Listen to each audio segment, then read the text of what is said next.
அதாவது நான் வந்து உண்மையா வந்து சந்தேகப்பட மாட்டேன். ஏன்னா என்னோட கேரக்டர் ரொம்ப நல்ல கேரக்டர். பட் அவங்க என்ன ஃபீல் பண்ண கனவுல என்ன இருக்கு கனவுல வந்து எப்படி இருக்கும்னா, நான் அவங்கள சந்தேகப்பட்டு அவங்க எனக்கு பொய் சொல்லிட்டாங்கன்ற கோவத்துல அவங்கள வீட்டை விட்டு துரத்தவங்க வீட்டை விட்டு துரத்தணும். அதுக்கு அவங்க கையை பிடிச்சி இழுத்துக்கிட்டு போகணும். கோவத்துல இழுக்கும் போதுனா ஃபாஸ்டா பண்ணணும், மெதுவா பண்ண முடியாது. அப்ப நான் என்னன்னா சரி அப்படி அந்த கேரக்டருக்கு இன்வால்வ் ஆகணும்னா வந்து கோவத்துல வந்து அவங்க திட்டிட்டு பிடிச்சி இழுக்கும் போது நான் ஃபோர்ஸா திரும்பிட்டேன்.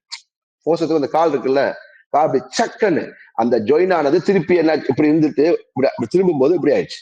டக்குனு வெளியே வந்து அப்படி கத்தினேன். அவளுக்கு ஆன்னு கத்தினேன் லைஃப்ல. ரேஷ்மாக்கு ஐயோ ரேஷ்மாக்கு தெரியும் பொருள். அப்படி கத்தி உடனே நார்மலா ஃபர்ஸ்ட் கால் அப்படி அப்படி ஆனோன்னா திருப்பி டப்புன்னு அப்படி வீங்கிடுச்சு. பலூன் மாதிரி வீங்கிடுச்சு காலு. மறுபடியும் அதோடைய வந்து இப்ப க்ளோஸ்அப்புக்கு மட்டும் க்ளோஸ்அப் எல்லாம் ஷூஸ் போடாம ஜஸ்ட் ஸ்லிப்பர் போட்டுட்டு நடுவருங்கால நடந்துட்டு அதுக்கப்புறம் ஒயிட் ஷர்ட் தெரிஞ்சா அதுக்கு உடனே அதே மறுபடியும் ஷூவை போட்டுட்டு அப்படி நடந்து நடிச்சது. இது எல்லாத்தையுமே ரேஷ்மா பார்த்திருக்காங்க, எல்லா ஆர்டிஸ்டும் பார்த்திருக்காங்க.